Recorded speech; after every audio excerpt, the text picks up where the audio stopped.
ना तो तुम लोक में किसी के प्रसन्नता के लिए भी उपाय करो कि ये राजी हो जाए वो राजी हो जाए। सच्ची कहते हैं, एकमात्र भगवान का जिसने आश्रय लिया और भजन कर रहा है, उसके सिवा आप कुछ और उपाय करके लाख प्रकार से देख लो, कोई राजी नहीं हो सकता। लाख उपाय कर लो, ये अनुभव की बात कह रहे हैं, नहीं। आप फंसते चले जाओगे दूसरे के राजी करने में, और वो कभी राजी नहीं होगा। अगर राजी होने की बात है तो एकमात्र जो प्रभु का भजन करते हैं, ईमानदारी से जो धर्म में चलते हैं, वही राजी हो सकते हैं। प्रभु से विमुख को त्रिभुवन की राज्य लक्ष्मी मिल जाए तो भी वो राजी नहीं हो सकते। चाहे जितना आप उनके प्रति प्राण समर्पित कर दो, कभी राजी नहीं हो सकते। अगर ये बात याद रखोगे तो कभी दुखी नहीं होगे, क्योंकि आप गलती कर रहे हो। हमने उनके प्रति इतना किया, वो हमारे प्रति ऐसा नहीं कर रहे। तो पहले सत्संग में बात सुन लो और मान लो। अगर किसी के राजी करने के लिए आपने अपना अमूल्य समय दिया भगवत भजन छोड़कर, तो कभी राजी नहीं होगा। चाहे प्राण दे दो उसके प्रति तो भी राजी नहीं होगा। ये माया है। यदि अपनी निष्ठा में रहे, धर्म में रहे, भजन में रहे, तो सब राजी हो जाएंगे और तुम निर्भय हो जाओगे। और अगर दूसरे को राजी करने की कोशिश की, प्रभु का भजन छूट गया, तो तुम भयभीत हो जाओगे और वो राजी नहीं होगा। बिल्कुल परम सत्य बात, ये लिख लो, हृदय में लिख लो। ये अध्यात्म है, तुम्हारे बचाने के लिए है, तुम्हें सुख पहुंचाने के लिए है, तुम्हें जीवन मुक्त करने के लिए है। हे सखे, हे मित्र, ना जनरंजनम कुरु। लोगों की वृत्तियों को राजी करने में अपना समय नष्ट मत करो। प्रभु को राजी करने में अपने समय को सार्थक करो। तो जापर कृपा राम की होई, तापर कृपा करे सब कोई। एक राजी हो गया तो विश्व ब्रह्मांड राजी हो जाएगा। और एक से विमुख होकर विश्व को तुम राजी करने की कोशिश करो, कभी राजी नहीं होगा। इसलिए न जनरंजनम करो। किसी की राजी होने के लिए अपने अमूल्य समय को नष्ट मत करो। धर्म पूर्वक व्यवहार करो और निरपेक्ष हो जाओ। राजी रखो हरिजू को, प्रभु को। न कुरु कदिंद्रियाणाम, इन दुष्ट इंद्रियों को मनोरंजन मत करवाओ। न कुरु कदिंद्रियाणाम, इन इंद्रियों को छोड़ो मत मनोरंजन करने के लिए। ये बहुत दुष्ट है, सच्ची मानिए। ये केवल हृदय जलाती रहती है, कुछ नहीं है। पूरे त्रिभुवन में कुछ नहीं है। एक भगवान के सिवा आनंद नाम की चीज नहीं है। मन मलिन है, इंद्रियां मलिन है, इसलिए आपको ऐसा लगता है इसमें आनंद है। नहीं, सच्ची मानिए, एक दिन जब आनंद का आपको अनुभव होगा प्रभु के जनित, तब आप देखोगे तो त्रिभुवन में कहीं कोई आनंद नाम की चीज नहीं। जैसे सुबह सूर्य उदय के समय जब हम गंगा किनारे चलते थे, तो आगे रेत में ऐसा भ्रम हो जाता था कि निर्मल जल भरा हुआ है। मरुभूमि में रेत में ऐसा लगता था निर्मल जल भरा हुआ है। और जब ये लगता कि अब रास्ता बदलें, पर लगता चलो आगे तक चलते हैं, और जब जाती तो रेत मिलती, तो लगता यहां तो जल दिखाई दे रहा था। सूर्य की किरणों से मरुभूमि में जल का भ्रम हो जाता है, तो मृग दौड़ता हुआ मर जाता है, लेकिन उसकी प्यास नहीं बुझती। ऐसे ही मेरी इंद्रियां, मेरा मन, इन दिखाई देने वाले सुखों में महान दुख है, ये जान नहीं पाती, और इनके भोगने में पूरा जीवन नष्ट कर देती। मनोरंजन, केवल मनोरंजन। मन पांच ज्ञानेंद्रियों के साथ भोगों में रंजन कर रहा है। कह रहे, हे सके ना कुरु कदिंद्रियाणाम, इन इंद्रियों को मत छूट दो, नहीं तुम्हारे जीवन को नष्ट कर देंगी। सदा विधेय बहुगंजनम, जैसे बने वैसे इनकी विषयों से प्रीति को तोड़ दो।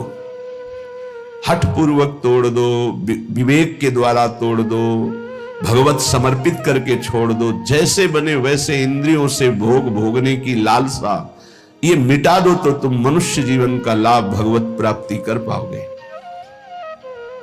विधेय बहुगंजनम, बहुगंजनम, जैसे बने तुमसे वैसे हठ पूर्वक ज्ञान के द्वारा, भक्ति के द्वारा जैसे बने बचो। इन गंदी चेष्टाओं से बचो। ये मन इंद्रियां बहुत ही दुष्ट हैं, बहुत ही फुसलाकर पता नहीं चलता कि हमसे गलत करवा रही हो, गलत करवा देती है। हंसते हंसते खेलते खेलते अपराध बन जाता है, मन मलिन हो जाता है। पक्का समझ लेना, पहले उत्साहित करते फिर यही डराते हैं। पूरे जीवन डर में जीना पड़ता है उसको जो अधर्माचरण करता है। कल्पनात्मक भय, सामाजिक भय, भागवतिक भय, कर्म का भय उसे दंड देता रहता है, तभी वो डिप्रेशन में पहुंच जाता है। बिना पाप कर्म के डिप्रेशन नहीं होता, ध्यान रखना। हमसे जब अशुभ कर्म हो जाते हैं और मेरा मन मलिन हो जाता है, तब चिंता, भय, शोक इनकी हो, ऐसे क्रम बाई क्रम, कभी चिंता में डूबा हुआ, कभी शोक में डूबा हुआ है, कभी कल्पनात्मक भय में डूबा हुआ है। वही मन जिसने इंद्रियों को उत्साहित करके पाप कर्म कराया, वही पूरे जीवन दंड देता है। इसलिए सदा विधेहि बहुगंजनम, हे मित्र जैसे बने वैसे पापाचरण ना होने पावे, इंद्रियों के मनोरंजन में फंसकर अपने जीवन को नष्ट मत करो। ये बहुत दुर्लभ देह है, इससे भगवत प्राप्ति कर लो। प्रणय भंजनम सर्वतः, किसी से भी आसक्ति ना होने पावे, किसी से भी ममता किसी से ना होने पावे। प्रीति करो सबसे, सब जीवन सो प्रीति, रीति निबाहत आपनी, श्रवण कथन परतीति, यह जो कृपा हरिवंश की। प्रियालाल के यश कीर्तन, यही हमारे जीवन। वाणी से उनके गुणों का कीर्तन, नाम का कीर्तन, श्रवणेंद्रिय से उनके यश का श्रवण, नाम का श्रवण, और सबसे प्रेम का व्यवहार। ममता नहीं, ममता होती देह भाव से और प्रेम होता है भगवत भाव से। मां में, पिता में, पत्नी में, पुत्र में, सब में भगवत भाव करो। ये भगवत भाव आपको जीवन मुक्त कर देगा। और ये केवल कोरी भावना ही नहीं है, सब में भगवान है।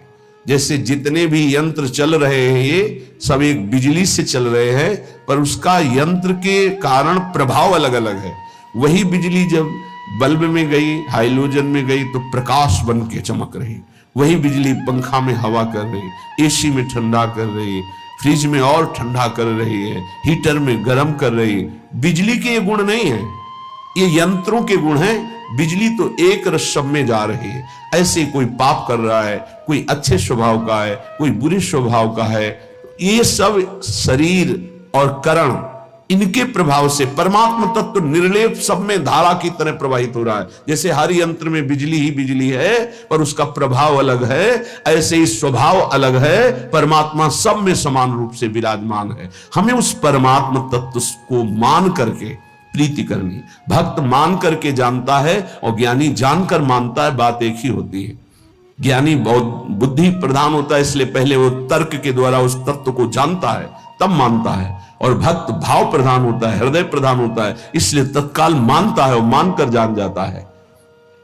श्रीपाद कह रहे प्रणय भंजनम सर्वता, ममता किसी से ना होने पावे, सबसे भगवत भाव से प्रीति करो। हठम ना करो, मेरी बात मान लो, हठ करके हमारी आज्ञा का उल्लंघन मत करो।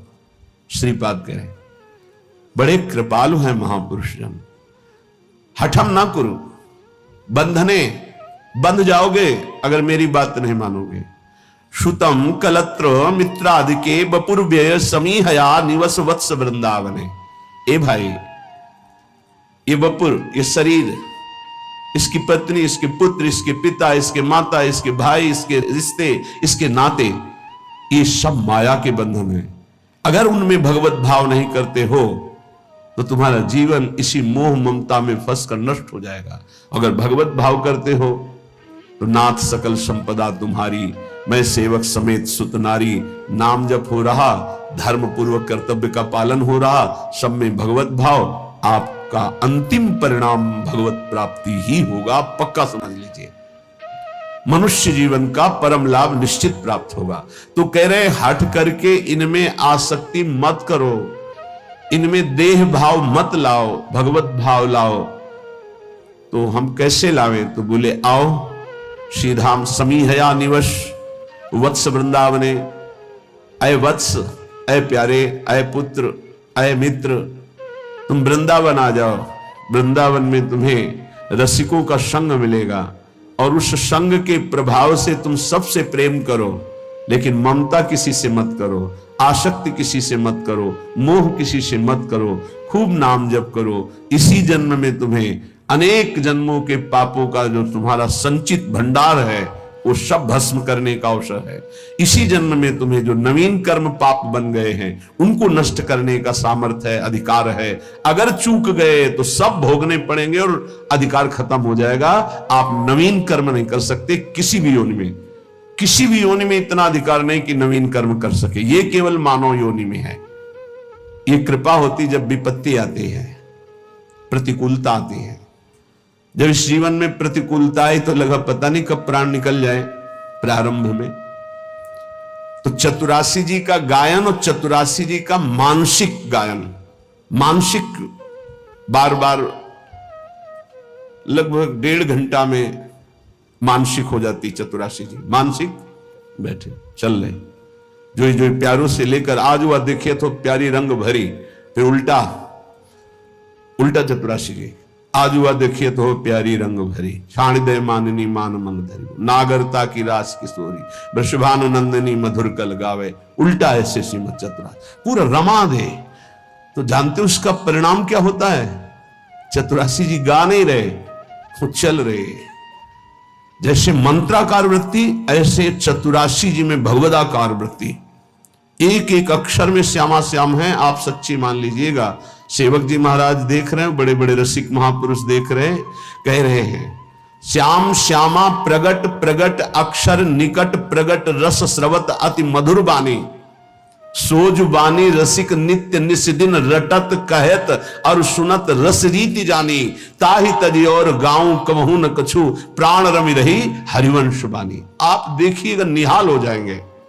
वाणी जी के गायन, वाणी जी का चिंतन, वाणी जी का बार बार पद दोहराना। हम कह रहे हैं और पद नहीं याद, एक कोई पद याद कर लो, उसी को जैसे हम मंत्र 108 बार जपते हैं उसी को आप बार बार कीजिए। देखिए आपके अंदर कैसा आनंद और कैसा प्रकाश होता है प्रेम का। चतुरासी जी चतुरासी जी चतुरासी जी।